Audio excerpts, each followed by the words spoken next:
सो hello बच्चों, welcome back to our new video. हमने जो अगले दिन अपना चैप्टर खत्म किया था, क्या नाम था उसका नाम था बेसिक ऑफ सी।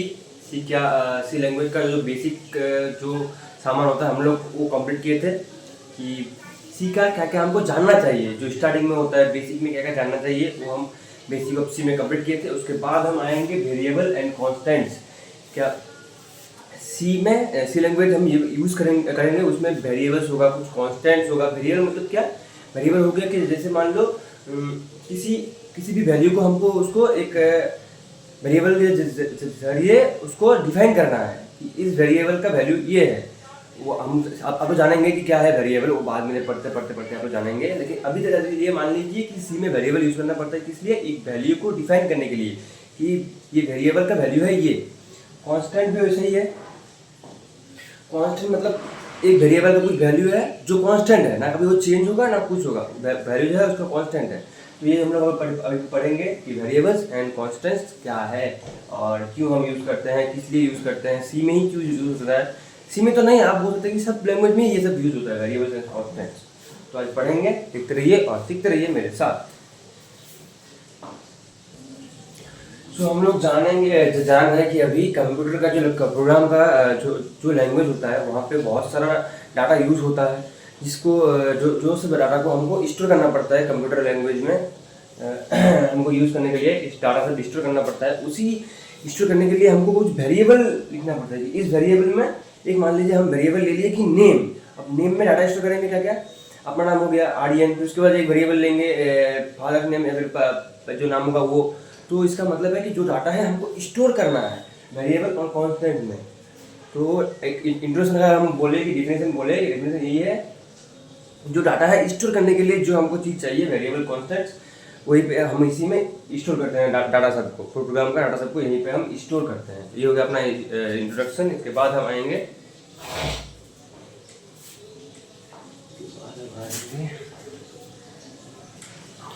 तो अभी हम लोग पढ़ने वाले हैं कैरेक्टर सेट। कैरेक्टर का सेट,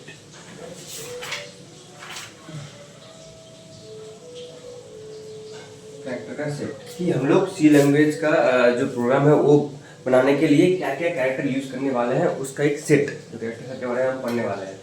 तो हम लोग पहला यूज करेंगे अल्फाबेटिक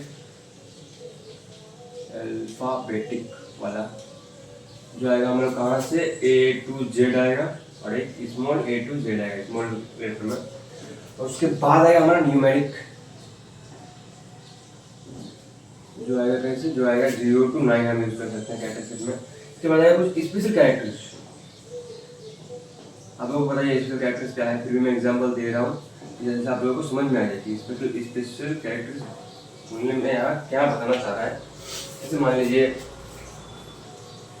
कैरेक्टर्स बहुत सारा हो गया। एक तो हमारा जो करेंसी का होता है, उसके बाद अपना @ हो गया, ऐसे कैरेक्टर्स, फिर ये वाला हो गया, क्वेश्चन मार्क हो गया, जो भी हो गया। फिर इसके बाद तुम पकड़ लीजिए कि एक एंड वाला हो गया। ऐसा अपना स्पेशल कैरेक्टर्स है, इसमें आता है सब। सेमीकोलन हो गया, फिर सिंगल ब्रैकेट हो गया, डॉट हो गया, जो भी हो गया, ऐसा अपने सब स्पेशल कैरेक्टर्स में आता है। तो कैरेक्टर से आप लोग जान गए कि कैरेक्टर सेट कि हम सी लैंग्वेज के प्रोग्राम बनाने के लिए कौन सा कैरेक्टर यूज कर सकते हैं, कौन सा कैरेक्टर सेट का यूज कर सकते हैं। एक हो गया अल्फाबेटिक A to Z, और एक A to Z स्मॉल में, A to Z बिग में। उसके आगे न्यूमेरिक 0 to 9 यूज कर सकते हैं हम लोग। फिर उसके बाद स्पेशल कैरेक्टर, जो स्पेशल कैरेक्टर्स है आप लोग जानते हैं, पूर्ण यूज करते हैं। तो स्पेशल कैरेक्टर वहाँ पे लिखा होता ही है, तो हम लोग कौन सा स्पेशल कैरेक्टर है। तो ये सब हो गया अपना special characters.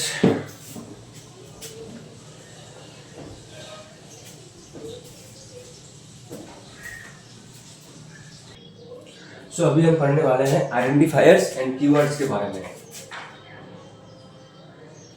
Identifiers and keywords, हमारा कुछ रूल है कैसे हम आइडेंटिफायर्स को डिफाइन करें। Rules for identifying identifiers, identifying wires हम देखेंगे क्या करके। एक नंबर जो रूल है क्या है कि consist of letters and digits. It हम समझेंगे, आपको पहले लिख लेते हैं। It consist of letter and digits. हम लिख लेते हैं, फिर आपको समझाते हैं बाद में, ठीक है। सो मैंने लिख दिया सब कुछ कि एक आइडेंटिफायर को डिफाइन करने के लिए, फॉर्मेट करने के लिए हमको क्या क्या चीज़ में ध्यान रखना पड़ेगा। तो पहला जो है अपना, it consist of letter and digits. क्या मतलब इसका? इस consist of letter and digits जो हमारा आइडेंटिफाई होगा, जो हम किसी भी चीज़ को आइडेंटिफाई करेंगे, एक वेरिएबल का नाम लेंगे कि इसको आइडेंटिफाई करेंगे, इस आइडेंटिफाई कर दिया कि ये आइडेंटिफाई कर दिया, इसके बाद जो हम वैल्यू लिखेंगे तो वो वैल्यू को कौन आइडेंटिफाई करेगा? जो हम पहले वेरिएबल लिखेंगे वो उसको आइडेंटिफाई करेगा, वो वैल्यू को। तो आइडेंटिफाई के लिए हमको consist of letter and digits जो हम लिखेंगे, जो आइडेंटिफाई करने के लिए जो वर्ड लिखेंगे वो लेटर में होगा या फिर डिजिट में होगा, उससे अलावा कुछ नहीं होगा। उसके अलावा कुछ नहीं होगा, कोई स्पेशल कैरेक्टर का नहीं होगा, कुछ नहीं होगा। स्पेशल कैरेक्टर होगा तो बस एक होगा अंडरस्कोर होगा, जो हम पढ़ेंगे आप में बाद में बताते हैं। अभी के लिए आप इतना समझे कि पहला जो है कंसिस्ट ऑफ लेटर या फिर डिजिट्स का होगा हमारा आइडेंटिफायर। सेकंड का जो है, first character must be alphabet और underscore. Underscore means this one, underscore. जो फर्स्ट कैरेक्टर है हम जो स्टार्ट करेंगे, जो आइडेंटिफाई लिखने का स्टार्ट करेंगे, या तो अंडरस्कोर से स्टार्ट होगा हम जो भी लिखेंगे, या फिर अल्फाबेट से स्टार्ट होगा आर्यन, या फिर इसके बीच में कोई नहीं होगा, ऐसे ही अपना स्टार्ट हुआ। तो जो थर्ड में आता है, both upper and lower cases are allowed.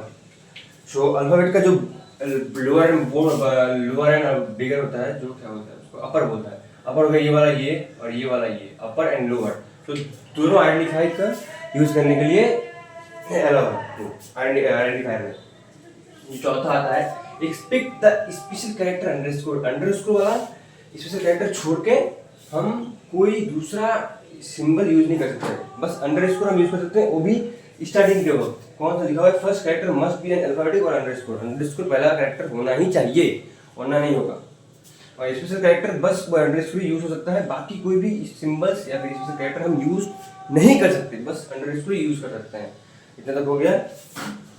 इसके बाद हम आपको एग्जाम्पल दिखाएंगे कि कैसे कैसे जो है, जो हम कौन सा आइडेंटिफाई यूज कर सकते हैं, कौन सा आइडेंटिफाई यूज नहीं कर सकते हैं, उसका एग्जाम्पल देंगे अभी आपको। वैलिड और नॉन वैलिड का पॉइंट लिखकर, कौन सा मतलब वैलिड है, कौन सा मतलब नॉन वैलिड है। ये हो गया अपना वैलिड आइडेंटिफायर्स।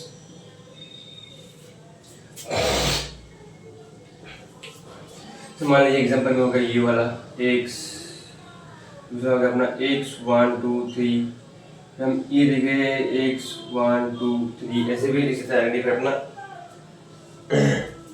फिर हम छोटे से भी स्टार्ट कर सकते हैं, टेम्परेचर में स्टार्ट कर दिया, ये भी अपना आइडेंटिफाई स्टार्ट हो जाएगा। फिर मान लीजिए 10 रेट, कुछ भी लिख दें यहाँ पे 10 रेट, इसके अंदर अंडरस्कोर, लेकिन अंडरस्कोर को छोड़ के कोई अलग सिंबल यूज नहीं होगा। और अपना छोटा से भी स्टार्ट हो जाएगा, बड़ा से भी स्टार्ट हो जाएगा। पहले अंडरस्कोर से भी स्टार्ट कर सकते हैं, पहले विदाउट अंडरस्कोर भी स्टार्ट कर सकते हैं, बीच में भी अंडरस्कोर ले सकते हैं, लेकिन बस अंडरस्कोर का ही हम सिंबल यूज कर सकते हैं इस कैरेक्टर में, बाकी कोई भी कैरेक्टर हम यूज नहीं कर सकते। ये अपना वैलिड वाला हो गया। उसके बाद हम करेंगे नॉन वैलिड वाला। नॉन वैलिड वाला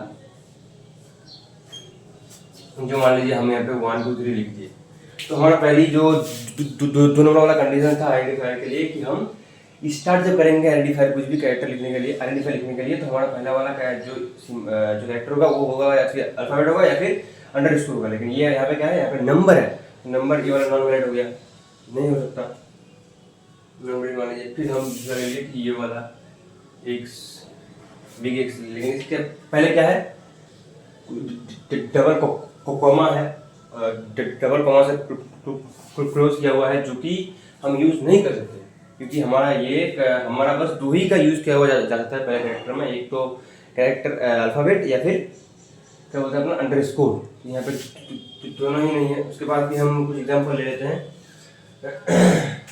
यहाँ पे हम ले लिए कि ऑर्डर नो, ये अंडरस्कोर नहीं है, ये वाला अंडरस्कोर है, ये वाला अंडरस्कोर नहीं होता है, ये वाला हम यहाँ पे ये वाला यूज किए हैं, ये वाला अंडरस्कोर ये है, इसको क्या बोलते पता नहीं मेरे को, आप लोग जान लीजिए, आप मतलब सर्च कर लीजिए क्या होता है इसको, अभी तक सर्च नहीं कर सकते, फोन अपना वीडियो ऑन है मेरा। तो ऑर्डर नो ये वाला भी नहीं होता, क्योंकि हम लोग बस अंडरस्कोर यूज़ कर सकते हैं, बाकी और कोई भी सिंबल यूज़ नहीं कर सकते। तो ये अपना एग्जाम्पल भी हो गया। उसके बाद हम लोग पढ़ेंगे कीवर्ड्स, पढ़ेंगे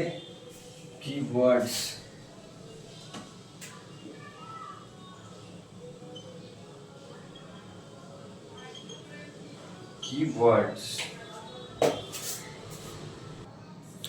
सो हम लोग अभी कीवर्ड्स के बारे में जानेंगे। जो आपकी किताब में बहुत सारा एग्जांपल दिया हुआ है कीवर्ड्स का, आप लोग देख सकते हैं ये वाला बॉक्स में बहुत सारा एग्जांपल जो है दिया हुआ है, जैसे character, int, printf, long, union, और भी यहाँ पे while, if, do, is, structure, type, switch यहाँ पे दिया हुआ है। और यहाँ पे लिखा हुआ है कि generally all keywords in lower case although upper case of same names can be used as identifiers. तो हम आइडेंटिफायर्स या कीवर्ड्स के हिसाब में भी हम लोग ये सब यूज़ कर सकते हैं। और अपर केस के जो वहाँ पे बस थोड़ा लोअर केस में दिया हुआ है, तो हम उन सबको अपर केस के हिसाब में भी यूज़ कर सकते हैं, और आइडेंटिफायर्स में भी यूज़ कर सकते हैं, और कीवर्ड्स में भी यूज़ कर सकते हैं। तो आप लोग जो हम दिए एग्जाम्पल उसमें से आप देख लेना क्या क्या गलत है, सही है। अगर कोई गलत लगे तो बताना मेरे को, मैं देखूँगा, कमेंट में बताना। बाकी देखते रहिए। कीवर्ड्स हो गया अपना आइडेंटिफायर्स कीवर्ड। इसके बाद हम आएंगे दूसरा कुछ पॉइंट में, इसका नाम है data types and storage. Data types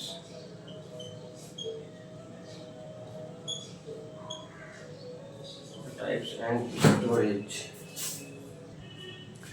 तो यहाँ पे डाटा टाइप्स एंड स्टोरेज का मतलब है कि कौन से डाटा का टाइप है जिसमें हम अपना डाटा स्टोर करके रख सकते हैं। कौन सा टाइप है जो यहाँ पे हम अभी एक्सप्लेन करेंगे। डाटा का 4 टाइप है जो हम अभी एक्सप्लेन करेंगे, उसको आते हैं हम स्टोरेज पे।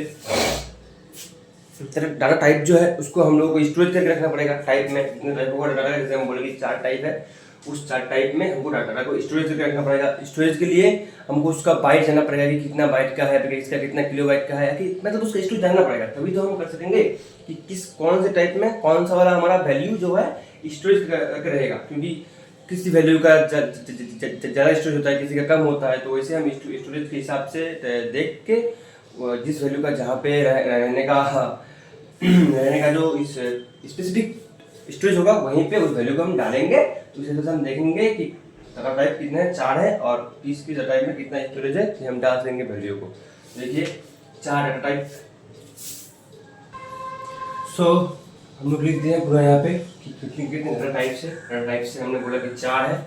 एक इंट, इसका हम होता है इंटेगर, कि नंबर हो गया, कुछ भी हमारा न्यूमेरिक वैल्यू हो गया जैसे बोलने से, इंटेगर वैल्यू इंट। और वह कैरेक्टर हम इससे वेरिएबल को इसका नाम लिखते हैं, हम जब कोडिंग करते हैं तो पूरा नहीं लिखते, बस इतना लिखते हैं इंट, इसका इंटेगर कैरेक्टर। हम फ्लोट लिखते हैं, फ्लोटिंग पॉइंट नंबर, मतलब डेसिमल देके डेसिमल का एक नंबर होता है वो वाला। और double floating point number with higher precision. यहाँ पे अगर डेसिमल के बाद हम लोग पकड़ लीजिए कि 5 से 6 नंबर होता है डेसिमल के बाद, लेकिन यहाँ पे उससे हायर होता है, और उससे ज़्यादा नंबर यूज़ करना है डेसिमल के बाद तो हम लोग यूज़ करेंगे डबल। अगर 5 से 6 के अंदर यूज़ करना है तो हम लोग यूज़ करेंगे फ्लोट। इंट का जो स्टोरेज का टाइप हो गया, कितना होगा 2 बाइट्स। स्टोरेज का स्टोरेज कितना होगा अपना 2 बाइट्स। कैरेक्टर का स्टोरेज होगा 1 बाइट। अपना फ्लोट का स्टोरेज होगा 4 बाइट, और डबल का स्टोरेज होगा 8 बाइट। 4 बाइट से डबल ज़्यादा है 8 बाइट, इसीलिए क्योंकि हम डेसिमल के बाद इससे ज़्यादा न्यूमेरिक वैल्यू हम यूज़ कर सकते हैं, इसीलिए इसका स्टोरेज ज़्यादा है इससे। ये हो गया अपना। करेंगे डाटा टाइप क्वालिफायर्स। डाटा टाइप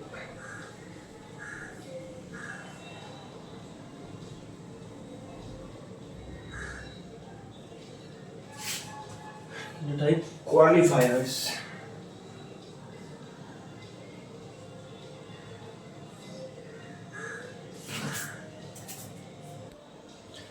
तो डाटा टाइप क्वालिफायर्स का हम मान लीजिए कि इंट का भी लेते हैं, जो 2 टाइप का हम लोग देखा जाता है।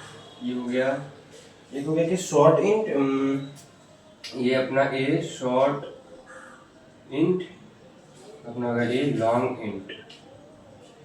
इसका अलग अलग स्टोरेज का टाइप होता है, नाम से नहीं पता चल रहा है कि एक शॉर्ट इंट है एक लॉन्ग इंट है। इंट जो शॉर्ट वैल्यू ऐड करेगा अपने अंदर, मतलब स्टोर करेगा, और एक लॉन्ग इंट जो अपने अंदर लॉन्ग वाला वैल्यू स्टोर करेगा।